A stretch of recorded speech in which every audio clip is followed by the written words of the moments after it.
night here on Metro TV and also on DSTV channel 277. In current affairs, we have the latest political and social news. The business bit brings you up to speed with the happenings in the world of business, commodities, the stock and forex market. We also have the latest in the world of sports, plus news across our borders in our international segment. We're on air. Hello and welcome to Metro News Night, live from our studios here at number 8 Avenue Extension here in Accra. My name is Noble Crosby Annan. And I am Ifia Fusua. Coming up, our top stories now. A very good evening to you and welcome to News Night here on Metro TV. I am Bryce Nana Kwesi Aminina. Hello, good evening. My name is Ania Fongpofo. Welcome to News Night on Metro TV. I'll be bringing the latest in terms of sports right here in Ghana, Africa. Metro TV, insightful and inspiring moment.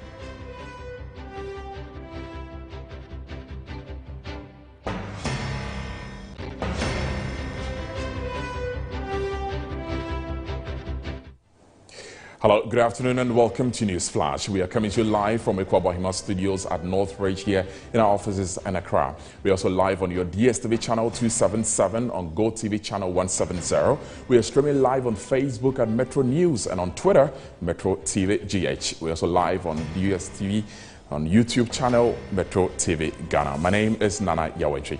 Coming up in the bulletin, the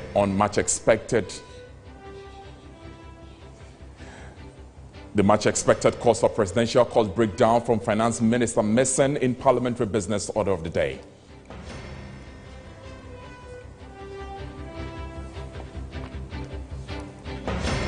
Ghanaians should concentrate on agriculture, according to Dr. Lawrence Tete.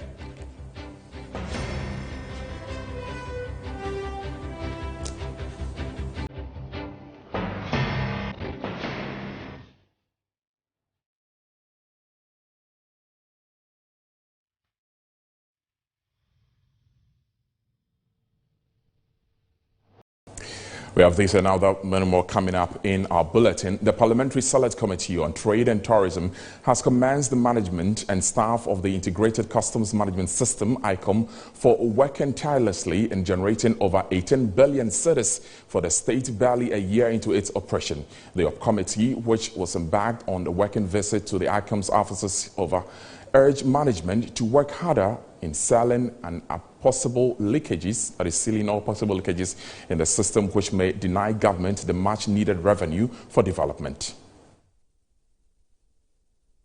Deployed on June 1st, 2020, the Integrated Customs Management System currently covers some 135 customs operational points across the country, including the Ilubu and Aflao borders, the Tema and Takoradi ports, as well as the Kotoka International Airport. Key stakeholders within the port trade chain say import and export procedures through the country's sea and land borders have seen a significant improvement in clearance time. This feat, according to them, is attributed to the implementation of the much talked about Integrated Customs Management System. Pre-manifest declaration procedures embedded in the ICOMs has provided room for importers and exporters and agents to clear cargo within a day, except in situations where they had unsatisfactory issues with the cargo examination processes. The Parliamentary Select Committee on Trade and Tourism's visit to the ICOM's Operations Office facility was to enable them understand and appreciate the operational efficiency of the system. The team said they were happy that revenue generation over the past 1 year had been impressive. We want an efficient system on which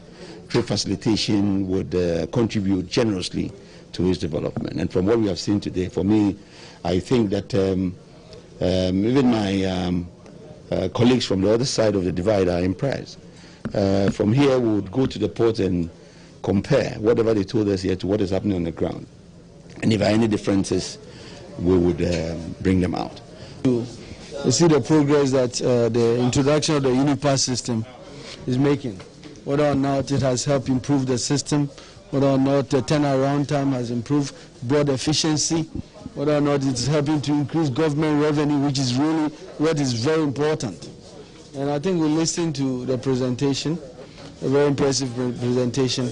We intend to follow up at the port to talk to other stakeholders, importers and customs, as part of this process we are undertaking. Chief Executive Officer of Ghana Link, operators of the ICOM's Unipass system, said his outfit remains committed to working for the interest of Ghana. We make sure that we deliver a very robust system for Ghana.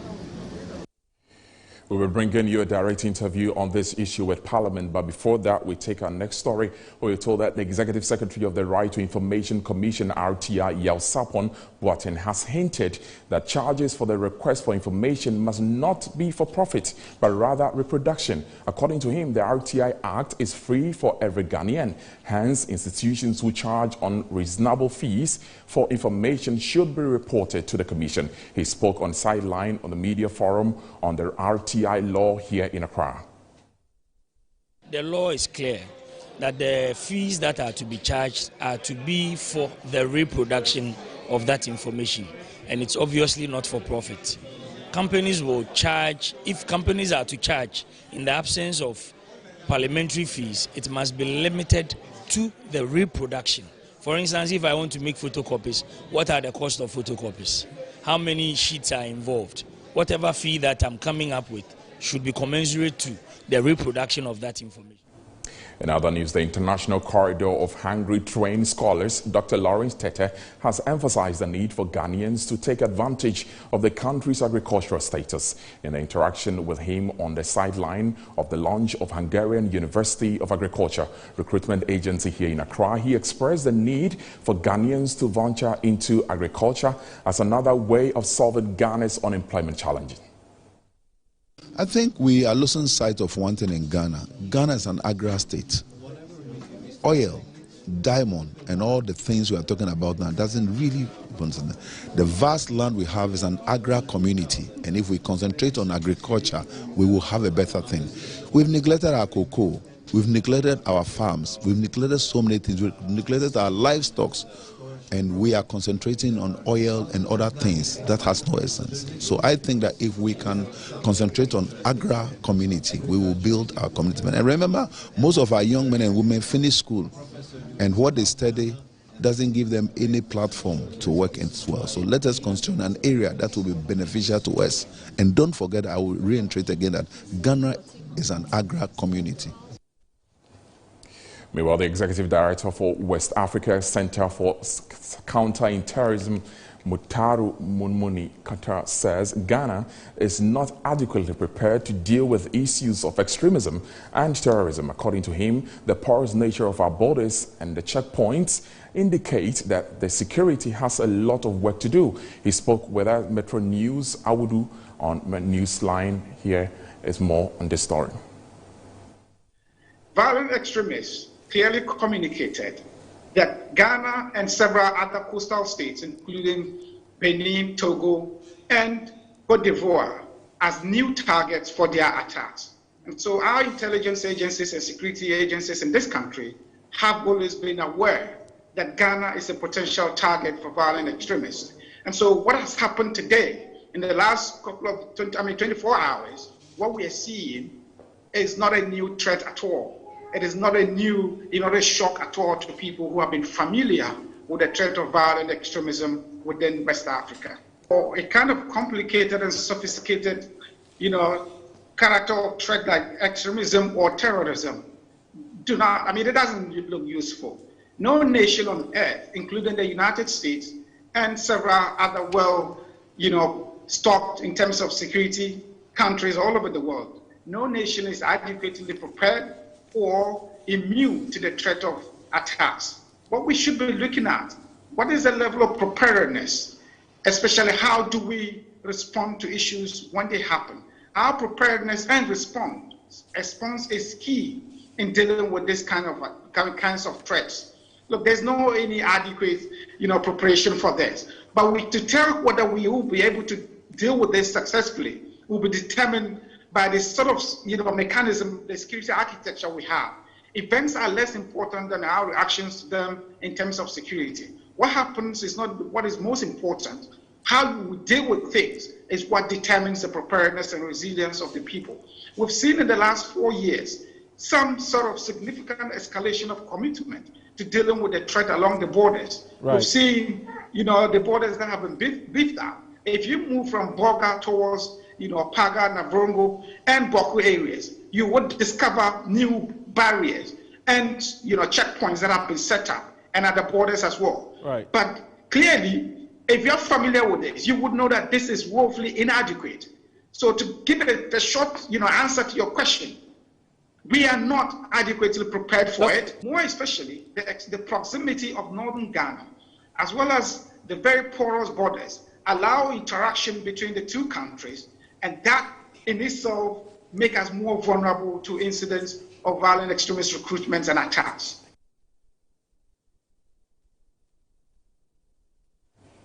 Still saying on security matters, security has been beefed up in Bolgatanga in the Upper East region and Tamale in the northern region following reports of potential terrorist attack there. Police in the Upper East region has raised an alert that some suspected bandits from Burkina Faso are planning to attack some parts of the country. According to the Director of Public Affairs of the Ghana Police Service, Superintendent Sheila Abeye Bachman, all regional commanders have been directed to increase patrol in the quell to restore the security matters in these regions. So internally, several communication go on, and they go on in several forms. One of them is this wireless message that is addressed to specific people, but it's now in the media space. When we put out information that is not meant for the public in the public space as it has happened, it causes undue fear and panic, because it is targeted at specific people. And this is not the only communication to them. There are several other communications to them. So we should be rest assured as the public that everything that security officers have to do, police as one agency and several other agencies that help in that manner, we are doing to prevent crimes from happening. And in fact and indeed, several crimes are prevented from happening on a daily basis across the country. But like I said, when there is a breach, then we look at what occurred, what happened that there was that breach. So it's like a bigger picture, like a human being, and then you have a piece of hair falling off. It is still a concern, because you would want to find a way of getting that hair back, and that is what we do to actually arrest people so they can face the consequence of the law. So that signal in particular is not, although not meant for the public, I'll take opportunity of this space to let the public know that it is a sure signal of the several actions that are being taken by the police and the entire security system to ensure our safety as a country. And I take you to the eastern region, where we are told 2 persons are receiving treatment at the Koforidia Regional Hospital after they were allegedly shot by several members of the Community Mining Protection Unit at Adeso in the Upper West Akim district of the eastern region. The local mining task force set up by the Ochihini Osajifo Meteor Penny stormed the mining concession at Adeso and allegedly assaulted some workers, resulting in the shooting of 2 persons. There is more in the following news desk report. The Community Protection Unit is a task force set up by the Ochihini Osajifo Amoitia Ofoipeni with the aim of clamping down on illegal mining and logging. They were said to have stormed several land-winning concessions and unleashed brutalities on some workers who had questioned and resisted their operations. The team have been accused of stealing a cash of more than 90,000 after they attacked the sun-winning firm. Samuel Atoforsen, one of the persons whose concession was attacked, explained that the suspect intimidated and extorted money from the workers. According to him, they shot the thigh and the legs of 2 of his workers on duty, who had questioned why they retrieved the over 90,000 from his account. The victims are Razak Hassan, aged 25, and Bright Apal, aged 30. Atoforsen explained that they alerted the firm's drivers who blocked the main Adeso road with their tipper trucks to aid the police and some residents in arresting the suspects. 3 out of the suspects were, however, apprehended by the Adeso District Police Command. According to Atoforsen, the police retrieved AK-47 assault rifles, ammunition, police and military uniforms, and other accoutrements when they searched their vehicles. The suspects, Atuforsen alleged, have been set free by the Adesu police after the police claimed the Eastern Regional Minister Seth Kwame Echampong called and ordered for their release.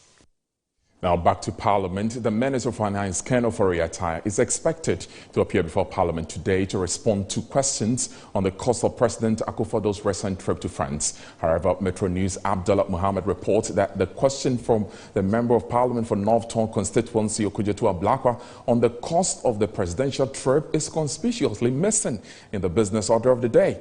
Belgium to South Africa, and according to Parliament's provisional order paper for the day, the Member of Parliament for North Tongue, Samuel Okudzeto-Ablakwa, will ask the Minister about the cost of the official trip to France made by the President. We've been joined on the telephone line by my correspondent. We've been joined via Zoom by my colleague Abdullah Muhammad to give us updates on this particular story. Abdullah, good afternoon and welcome. Good afternoon, Nana. So tell us, how come this all-expected question got missing from the order of the day? Exactly so. That appears to be the question lingering on the minds of everybody here, including the media houses, who had set up and were ready to capture scenes of the Minister of Finance walk into the chamber to answer questions from the Honorable Member of Parliament for North Tongue, Samuel Okudzeto-Ablakwa. Unfortunately, Nana, that may not be happening because I have with me here the provisional, not the provisional order, but today's order paper.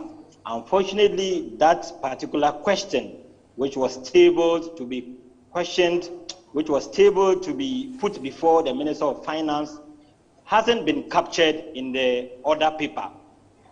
Regardless, we still expect the Minister of Finance to appear before the House and answer some questions from the minority leader, Haruna Idrisu, who will be asking the minister the amount of temporary advances from the Bank of Ghana to the government of Ghana for the 2020 financial year. He's also expected to answer a question from the Member of Parliament for Tamale North, Al-Hassan Suhini, who would be asking him which independent power producing company has received payment from the government of Ghana for excess capacity charges and how much was paid to each company in the last 4 years. There is also expected to be another question from the same Member of Parliament on why Mackenzie and Company Incorporated Limited and the Ghana Revenue Authority mutually agreed to suspend a June 2018 contract which was aimed to increase tax revenue collection within the country's border towns. So these are questions that were tabled to be put before the finance minister, apart from the expectation from many media houses here who thought that Samuel Okudzeto-Ablakwa would finally get the opportunity to put that question before the finance minister. It appears that question may not be answered today because we haven't seen the Minister of Finance here since we pitched camp here some 3 hours ago. Okay. Currently, the members of Parliament are locked up having a meeting on the proposed distribution formula for the MP's Common Fund. So we are still waiting for the leadership of the House to exit from that meeting and possibly brief us on why we are not going to be getting answers with regards to these issues that were provided in the provisional order paper for yesterday. Okay, Abdullah, yesterday we saw on the floor Dominic Nitiwo, who is Defense Minister, who gave the security side of the story. Have you chanced on any of the minority side or Okudzeto-Ablakwa himself to, his reactions now that we don't seem to be getting the finance minister on the floor today? All right, so yesterday before the suspension of sitting, the speaker did announce that today's sitting would be at 2 p.m. So the expectation was that that would have been the first question to be put before the finance minister. So when the speaker entered the chamber today, we saw a number of parliamentarians also walking briskly into the chamber to await the arrival of the finance minister. Indeed, I saw some members from the minority side chanting and asking that where is the finance minister?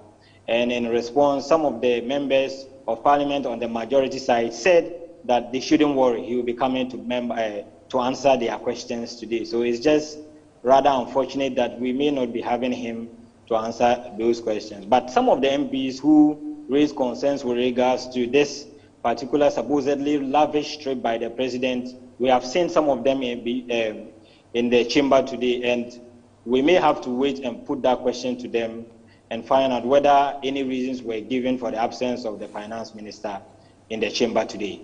All right, many thanks to you, Abdullah. Abdullah Mohammed is my colleague and his parliament. We will be bringing you more at 7 p.m. when we come your way again with News Night. Still staying with Parliament, Defense Minister Dominic Nitiwul yesterday justified why President Nana Addo Dankwa Akufo-Addo did not use presidential jet for his recent trip. And this is what he said when he was on the floor of Parliament. Answering an urgent question in Parliament from the North Tongue MP, the Defense Minister Dominic Nitiwul said the current presidential aircraft cannot be relied on for long-distance travels. The choice to travel by road, by air, or by sea is a national security imperative. And I have reason to release the aircraft, this particular aircraft, to other VVIPs, including ex-presidents, to carry out national duties. VVIP or presidential travel is not about aircraft type. It is not even about cost, but it's all about safety of the aircraft crew and the passengers. Among other safety concerns, he further stressed that the presidential jet has no washroom facilities. You will need more than just a Falcon. Otherwise, the people would have to go a day ahead of the president to prepare themselves. The president, in fact, has to go a day ahead because no president can shower in this aircraft. You cannot freshen up in this aircraft. So you cannot move from this aircraft straight into a meeting. If you are using a commercial plane, Mr. Speaker, it's the same thing. If you are going and you stop by Emirates, the Dubai government will have to give you courtesies. When you are going to the United Kingdom, the United Kingdom government will have to give you courtesies that are not necessary. But the response drew a sharp criticism from the minority side. Other people.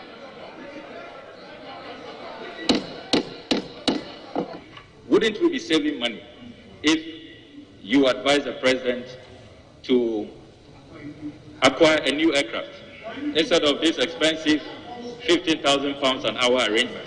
Clearly, this cannot be sustainable. The Finance Minister, Ken Ofori-Atta, is scheduled to appear before the House on Thursday, June 17, to provide details of the cost of the 9-day official trip by the President. NewsFlash will be taking a short break. We are back with more stories.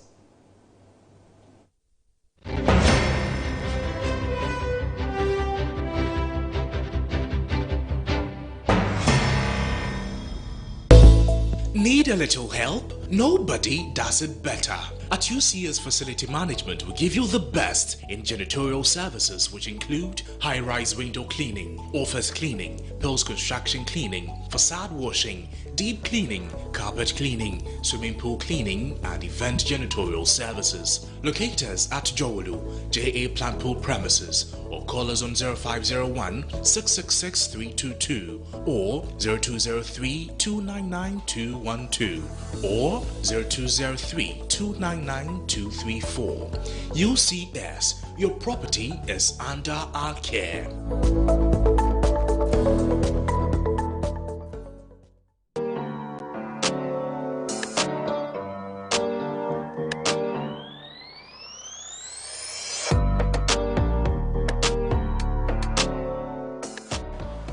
Tell you what, whenever I need a serene environment to cool off, I always come to Peduase Valley Resort.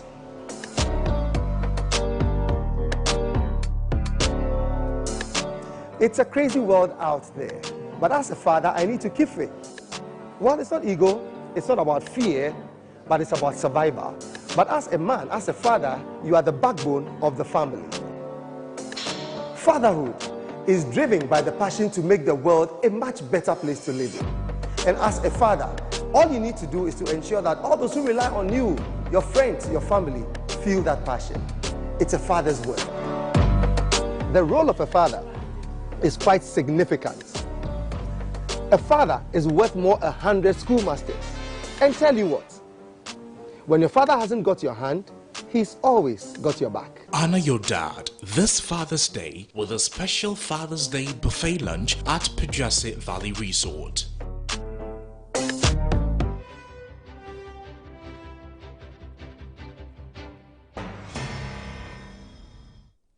So watching NewsFlash with me, Nananchi, and now to other stories. President of the Pest and Vector Control Association of Ghana, Dr. Joseph Sian Ejapon, has called on all private sector players in the industry to join hands to rid the country of pests. He lamented the continuous insistence of uncertified and unprofessional outfits in the sector and cautioned that they are harmful to human health because they use chemicals which are harmful to the environment. He made this known at the official launch of PVAC here in Accra. The Pest and Vector Control Association of Ghana was formed in March 2020 and has currently over 150 member companies. Over the years, the association has tried to bring together various industry players to bring sanity into the sector. Speaking at the official launch of the association, the president, who is also the executive chairman of the Jospon Group of Companies, Dr. Joseph Sian Ejapon, said the existence of the association will ensure standardization and professionalism in the sector to keep Ghanaians safe. Just imagine engaging the services of an untrained and uncertified person to disinfect our schools, our homes, and our workplaces. This person may not even understand the nature and composition of the chemicals being used. In such a situation, the lives of our children and our populace would be at tremendous risk. Therefore, it is imperative for us to hire a professional company which has the staff and also the requisite training, certification, and proven track record, as well as EPA certification. Now to some news beyond our borders. Former Ivorian President Laurent Gbagbo is expected to return to the country for the first time since he was arrested and handed over to the International Criminal Court, ICC, in November 2011 for his role in the 2010-2011 post-election crisis. Gbagbo was acquitted of all charges on 15 January 2019, and the ICC upheld and acquitted in March 2021.